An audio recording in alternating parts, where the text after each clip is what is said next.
आप लोग जातिवाद बनाना चाह रहे हैं। परभनी के नागरिक परेशानियों से गुजर रहे आप हैं। देख रहे हैं मेरे साथ मेरा महाराष्ट्र लाइव, मैं शहर प्रतिनिधि शेख जावेद। आज हमारी टीम पहुंची है परभनी लोकसभा निवडणूक। आलमगीर खान साहब, आइए इनसे जानते हैं कि परभनी का विकास किस तरह से हो और परभनी के जो भी नेशनल इशूज है, जैसे कि परभनी में रोजगार नहीं है, परभनी के हालात एकदम बदतर हो चुके हैं। आइए जानते हैं उनका किस तरह विकास किया जाए परभनी। अस्सलाम वालेकुम वरहमतुल्लाहि वबरकातुहू। आदाब, नमस्कार, जय भीम। आप सभी जानते हैं कि 26 अप्रैल को दूसरा टप्पे की मतदान किया जाएगा और परभनी लोकसभा मतदार संघ में तमाम मतदाताएं अपना लोकतांत्रिक अधिकार का इस्तेमाल करेंगे और मैं सभी को बहुत बहुत शुभकामनाएं, मुबारकबाद देता हूँ। साथ ही साथ जो मतदार पहली मर्तबा अपने मत का अधिकार का इस्तेमाल कर रहे हैं, जो 18 साल के आज नौजवान हमारे देश के अपने वोट का अधिकार करने जा रहे हैं, उन्हें भी बहुत बहुत मुबारकबाद।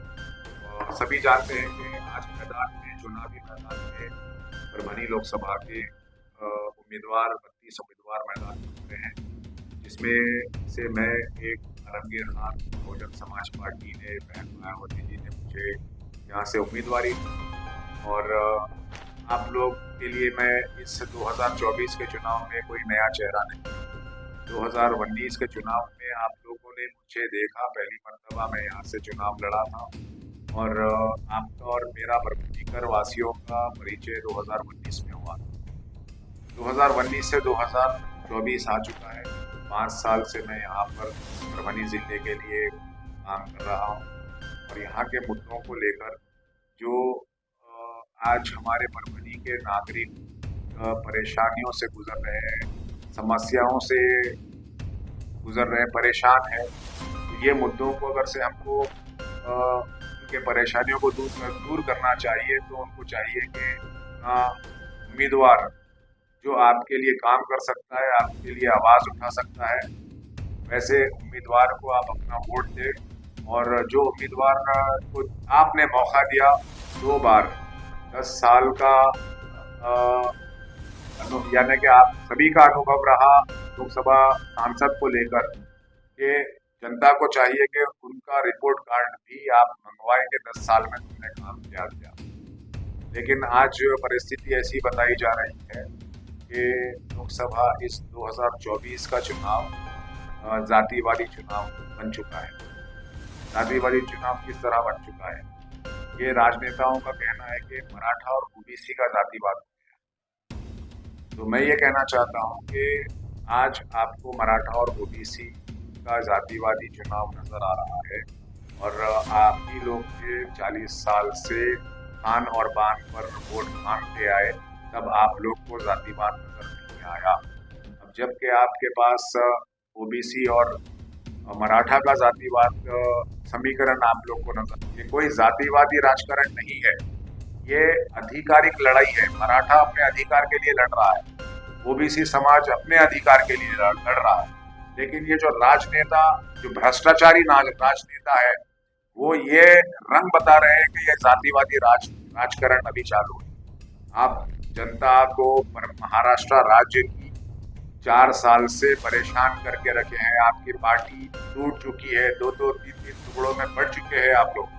क्यों बढ़ चुके हैं? क्योंकि बीजेपी ने आपको आपके भ्रष्टाचार को लेकर आपके पार्टियों को तोड़ दिया। अगर से आपके पास पार्टी में आपके नेता भ्रष्टाचारी नहीं होते, अगर आपके नेता सच्चे होते, तो आपके नेता ईडी से नहीं डरते, बल्कि वो जेल जाना पसंद करेंगे। क्योंकि हमारे 2047 से पहले हमारी जंग आज़ादी में लोगों ने ब्रिटिश साम्राज्य के साथ लड़ाई की और जेलों को जाना पसंद किया, सूली पर लटकना पसंद किया, लेकिन उनके सामने झुके नहीं। यही आरएसएस वाले, बीजेपी वाले हैं जिन्होंने माफीनामे मांगकर ब्रिटिश साम्राज्य का साथ दिया। और आज 2024 14 साल से यही लोग आज दिल्ली के तख्त पर बैठे हैं और खुद को बादशाह समझ रहे हैं। तो ये याद रखिए बात कि परभनी में क्या मुद्दों पर हमको आज सोचना चाहिए परभनी की जनता को। जैसे मैंने कहा कि परभनी बैकवर्ड क्यों है? परभनी इसलिए पिछड़ा है कि यहाँ पर नेतृत्व करने वाला आपका प्रतिनिधि ठीक नहीं है।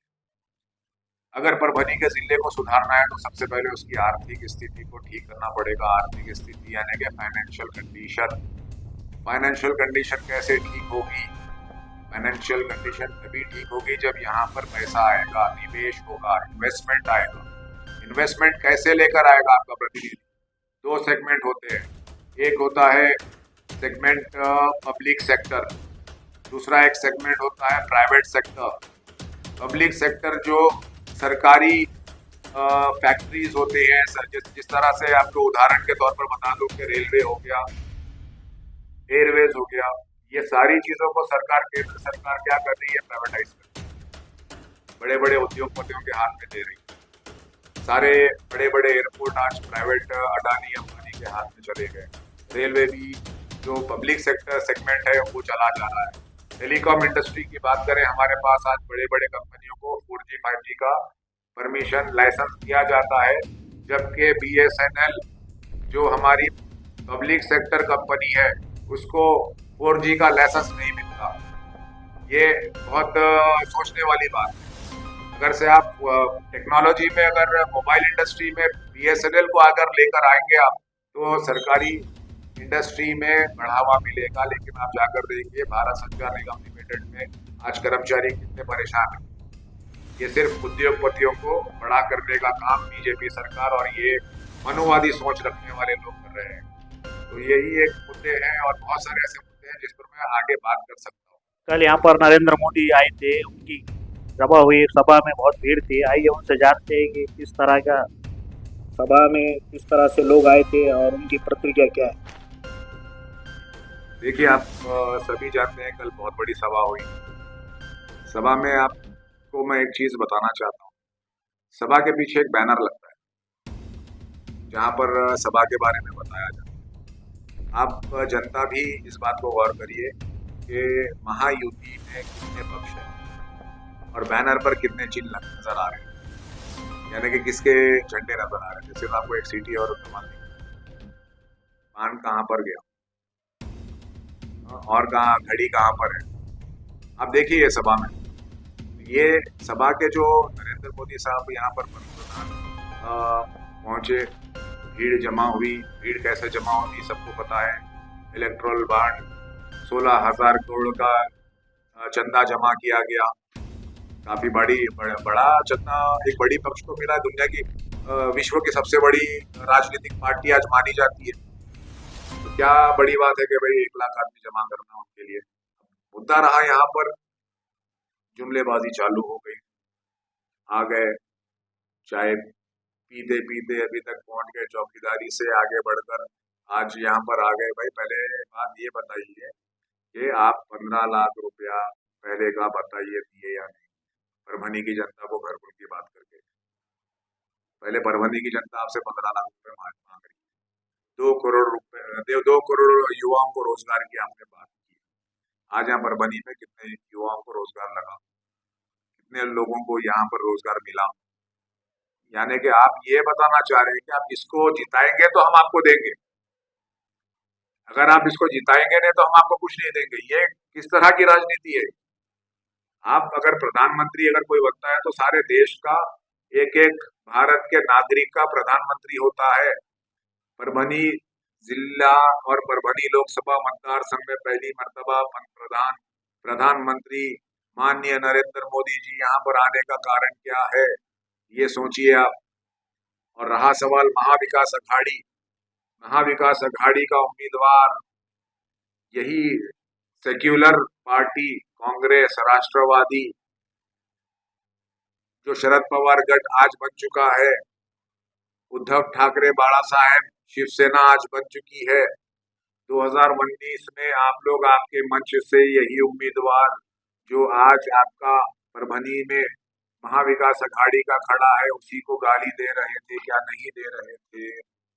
आप उसको हराने की बात कर रहे थे या नहीं कर रहे थे? आप यही जनता को डराने की बात कर रहे थे। अगर से ये महाविकास अघाड़ी यानी कि जब यूपी में राष्ट्रवादी और कांग्रेस का उम्मीदवार था, अगर वो हार गया तो ये बीजेपी छूटकर आ जाएगी, सेक्युलर वोट, मुसलमान वोट को आप लोग अपने तरफ ले रहे थे, नहीं ले रहे थे। और आप लोग लेने में कामयाब भी हो गए। 2024 में यही उम्मीदवार जिसको आप गाली दे रहे थे, आज फिर आप अपने माइनॉरिटीज के पास, मुस्लिम समाज के पास, बहुजन समाज के पास लेकर घूम रहे हैं। जिसको गाली दे रहे थे आज उसके लिए वोट मांग रहे हैं। मैं जनता को भी कहना चाहता हूं कि आप लोग होशियार रहिए। ये जो प्रत्याशी है किसी भी वक्त पलटी मार सकता है, कोई बड़ी बात नहीं है। जब इतना बड़ा दिग्गज आपके हमारे पड़ोसी जिले का 50 साल का ईमानदार बड़ा नेता आज जाकर बीजेपी के गोद में बैठ सकता है, तो ये कौन है? ये काली पीली चलाने वाला अगर से आज 1000 करोड़ रुपए का मालिक बन जाता है तो 2 सेकंड नहीं लगेंगे उसको आपका वोट लेकर के बीजेपी में जाकर बीजेपी के गोद में बैठने। आपको चाहिए ये आपका वोट किसे दे रहे हो। जो लोग आपको भटकाने की साजिश कर रहे हैं, कोशिश कर रहे हैं, जो चंद रुपए के बीच में आकर आपको बताने की कोशिश दोबारा से कर रहे हैं कि ये बीजेपी मोदी आएगा या उसको रोकिए, आप राहुल गांधी का चेहरा देखिए। आप ये चीजों से आप बच कर रहिए। आप अपना वोट, आपका वोट बहुजन समाज पार्टी को 1 नंबर पर आलमगीर मोहम्मद खान नाम आपको 1 नंबर बटन पर नजर आएगा, हाथी का निशान रहेगा और आप तमाम हाथी के निशान पर अपना वोट देकर विकास के तरफ परभनी को बढ़ाइए और तमाम समाज को लेकर चलने वाला आलमगीर खान है। दूसरी बात, मुद्दा बहुत ही महत्वपूर्ण मुद्दा है मराठा समाज को लेकर। मराठा समाज आज जरंगे पाटिल साहब एक गरीब व्यक्ति, गरीब किसान का बेटा, अंतरवाली गांव से जिसने जिस भूमि पर जन्म लिया, आज वो खड़े होकर अपने समाज के अधिकार की बात कर रहा है। आज वो इतनी ताकत बना चुका है कि दिल्ली के कानों तक उसकी आवाज गूंज रही है। ये आवाज को दबाने की साजिश बीजेपी सरकार कर रही है। याद रखिए, बीजेपी के चमचे अपने उनके बीजेपी के इशारों पर, आरएसएस के इशारों पर 5-5 मराठा उम्मीदवारों को आज मैदान में उतारा। 5-5 उम्मीदवार आज मैदान में मराठा के, क्योंकि सिर्फ मराठा समाज के वोट को बांटा जाए। अगर से बात की जाए जो अपक्ष उम्मीदवार है, मैं नाम अभी किसी का नहीं लूंगा, वो उम्मीदवार बीजेपी से ताल्लुक रखता है, आज मैदान में उतरा है। जो पार्टी से मैं 2019 में चुनाव लड़ा था, वो पार्टी आज एक मराठा उम्मीदवार को मैदान में उतारती है। जो खुद खासदार यहाँ रह चुका है वो अपने आप को मराठा कहता है। ये याद रखिए, अगर से आलमगीर खान ही एक आपके मुद्दों पर बात करेगा तो सांसद में वो आलमगीर खान करेगा। अगर सांसद में आवाज गूंजेगी एक मराठा लाख मराठा की, वो आलमगीर के आवाज के माध्यम से सारे मराठाओं की आवाज लोकसभा पार्लियामेंट में उठाएगा तो वो आलमगीर खान उठाएगा। ये लोग उठाने वाले नहीं है। आपका लोकसभा का सांसद जो 10 साल का सांसद था, वो खुद समाज के लिए नहीं कर पाया, तो वो काम यहाँ लोकसभा मतदार संघ के नागरिकों के लिए क्या आवाज उठाएगा, क्या काम करेगा। ये गौर और सोच समझ करके मैं यहाँ के मतदाताओं से कहूँगा कि आप अपना वोट का अधिकार का इस्तेमाल करिए और अपना अधिकार आने वाले शिक्षित, एजुकेटेड कैंडिडेट को, उम्मीदवार को देकर परभनी के विकास को, परभनी के बच्चों के भविष्य को बनाने के लिए आपकी आवाज को सांसद को। आप देख रहे हैं मेरे साथ मेरा महाराष्ट्र लाइव, सच के साथ जनता की आवाज। जैसे कि जनता में जाकर, जनता के बीच में रहकर हम जनता के मुद्दे सुलझाने की कोशिश करते हैं, जनता की बात सरकार तक पहुंचाने की। हमारे मिर्जा इदरीस बेग मुख्य संपादक, आप उन्हें कांटेक्ट करें किसी भी न्यूज या विज्ञापन के लिए और ज्यादा से ज्यादा हमारे इस चैनल को सब्सक्राइब करें, शेयर करें और कमेंट करें।